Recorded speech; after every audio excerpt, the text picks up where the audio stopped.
Saranagadapakupawatan Ganitwang tadi asatwanam Anumapyatulam imanyate sahajanandarunum bhajisana अपना इष्ट देव सर्वावतारी अक्षर ब्रह्म धामना अधिपति सर्वपरिषद स्वामी नारायण भगवान भगवान स्वामीनारायण महात्मा गाड़ी ने पधरावेला एवा नर नारायण देव राधा कृष्ण देव मनुष्य महाराज स्वामी स्वामी बधाए सर्वे संतो हरिभक्तों मारा भाव को जय श्री स्वामी नारायण।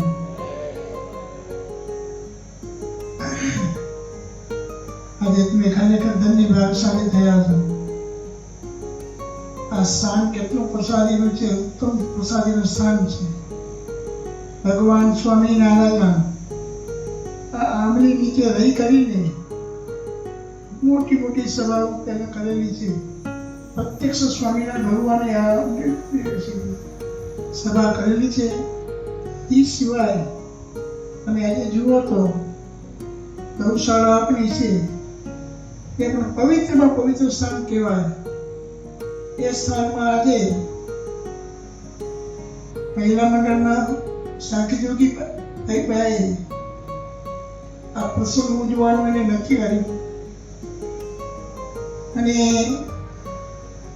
એના પ્રસંગમાં ઘણા બધા ભાઈઓએ નિષ્કામ ભાવથી ભગવાનને રાજી કરવાને માટે સંત પરિપૂર્ણ રાજીવરાય એવા હેતુથી મોટી મોટી સેવાઓ આજે કરેલી છે। ધન્યવાદ છે। આ પુરુષોત્તમ માસ કહેવાય। અધિક માસ પણ કહી કે છે આ પુરુષોત્તમ માસ છે। એ પુરુષોત્તમ માસ વિશે જે એક દાન પણ કરે 1000 ગણું પુણ્ય પ્રાપ્ત થાય છે। એના ઉપર ભગવાનની પણ મોટી કૃપા થાય છે અને ભવિષ્યમાં એને પણ કોઈ દિવસ આવું સુખ નથી આવતું, કારણ કે ભગવાનની જેના ઉપર કૃપા દૃષ્ટિ થયેલી હોય એ હંમેશા સુખી રહી અને ભગવાનનું હંમેશા એને સ્મરણ વિશેષ પણ થતું રહે। આજે તમે વિચાર કરો, સાદી જિંદગી સત્સંગ છોડી કરીને ત્યાં આશ્રમમાં સંકેતોનું ધારણ કરીને એ ગામોમાં સંકેતિત બહેનો ખૂબ ભજન ભક્તિ કરે છે અને સત્સંગી પાડાઓને સત્સંગી બહેનોને ખૂબ સંસ્કારો સિંચન કરે છે। એટલે આપણો આ સંસ્કાર આપણો આ સત્સંગ છે ખૂબ ઉજળો રહેલો છે।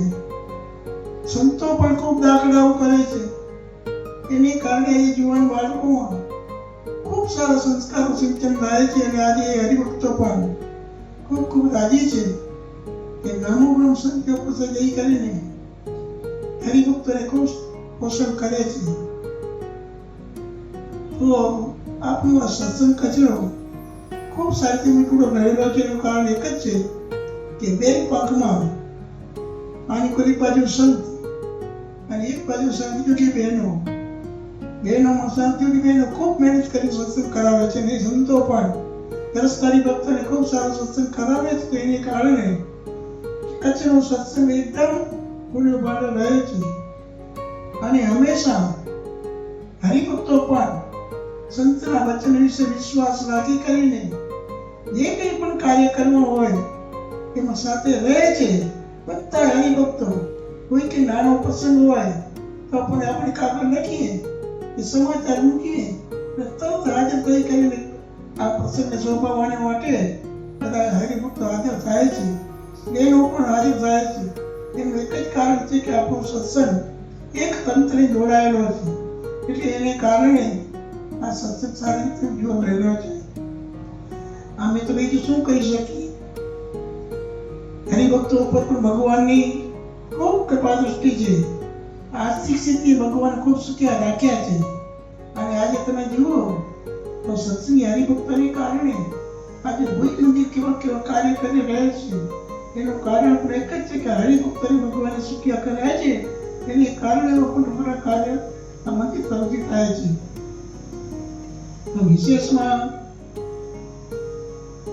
આપણા મહિલા મંડળના સાંકેતિક બેન શાંતાઈ બેન, એને ભગવાને આટલી બધી ખૂબ સારી શક્તિ આપી છે અને ખૂબ સત્સંગની પ્રવૃત્તિ કરી રહ્યા છે. હજી પણ વિશેષ ભગવાન એને ખૂબ સારી શક્તિ આપે, ઉંમર પણ ખૂબ લાંબી આપે. જેટલી લાંબી ઉંમર હશે તેટલો સત્સંગનો વિકાસ વધારે થશે.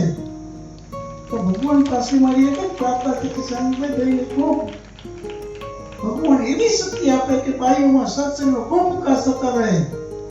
ગામમાં દરેક ઠેકાણે ખૂબ પ્રવૃત્તિ કરતા રહે.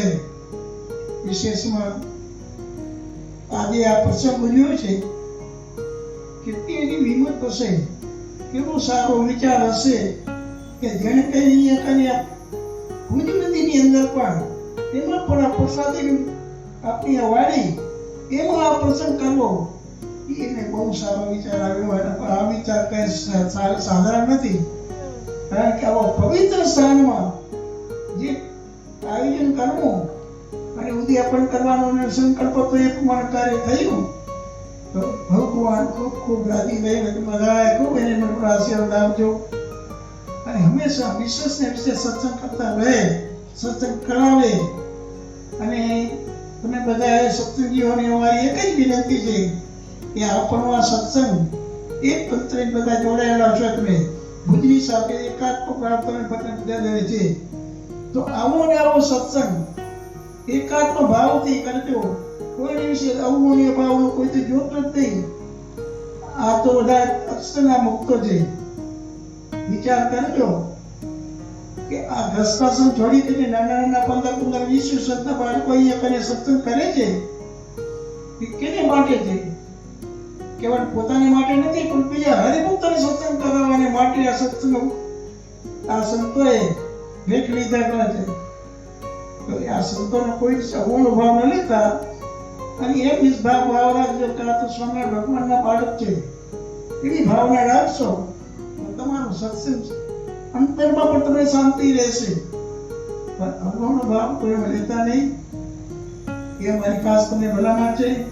વિશેષપણે કરીને તમે બધાએ લણના જોઈને આસીને રહેલા છો, તો વિશેષપણે કરીને દેવની નિષ્ઠા તમે બાકી રાખજો. એમાં નિષ્ઠામાં કોઈ ભેદ ન થાય એનો તમે બહુ ખટકો રાખજો. કારણ કે બાકી નિષ્ઠા જો હશે ને તો ભગવાન એવા દયાળુ છે કે અંતકાળ સમયને વિશે તમે ભગવાન પોતે તેડી જશે. પણ બીજું કઈ કચાશ થોડી થશે તો એ જોશે નહીં, પણ નિશ્ચયમાં જો કસર હશે તો એ ભગવાન સહન નહીં કર્યો તો ફરી જન્મ લેવો પડશે. જન્મ લઈ કરીને પણ સત્સંગ જ્યારે પ્રાપ્ત થશે, નિષ્ઠા પાકી થશે, ત્યારે જ અક્ષરધામમાં પહોંચાશે. બાકી એમને નહીં પહોંચાડો. એ બાબત તો ખટકો રાખજો. આપણે ભગવાન સ્વામિનારાયણ કેવા દેવ આપ્યા છે, હાથમાં ગાલીને પધરાવીને દેવ. અને ઘનશ્યામ મહારાજની મૂર્તિને તમે બધાને ખ્યાલ તો હશે કે એ મૂર્તિ પણ કેવી પવિત્ર છે. આવું ભગવાન સ્વામિનારાયણ આપણે બધો યોગ સાધો આપ્યો છે. આવા યોગમાં આપણે આવ્યા છીએ, આપણે સત્સંગના યોગમાં રહેલા છીએ. આવો સત્સંગનો યોગ બરાબર મળ્યો છે તેને આપણે બરાબર સાવધાન થઈ કરીને સત્સંગમાં ખોટ ના આવે એ બાબતનો ખાસ કરતો ના આવે. આપણે સત્સંગ સ્વામિનારાયણ ભગવાન મળ્યા છે, શેરી વાત નથી. આ અનંત જન્મના પુણ્ય હશે ત્યારે આ સત્સંગનો યોગ મળ્યો છે, નહીં તો આ ભગવાન ઓળખાવા એ કઈ શેરી વાત નથી. ઘણા જન્મો ધારણ કર્યા પણ કોઈ યુગ જેવો યોગ નતો મળ્યો. અત્યારે સત્સંગનો યોગ મળ્યો છે, આવા યોગમાં રહી કરી આપણે જીવાત્માનું કલ્યાણ કરી લેવું. આપણા પ્રસંગમાં કોઈ આવે તેને પણ સત્સંગ ઓળખાવી કરી એના જીવાત્માનું પણ સારું થાય તો પ્રયત્ન કરતા રહેજો. વિશેષમાં સર્વે હરિભક્તોને મારા ઘણા ભાવપૂર્વકના જય શ્રી સ્વામિનારાયણ.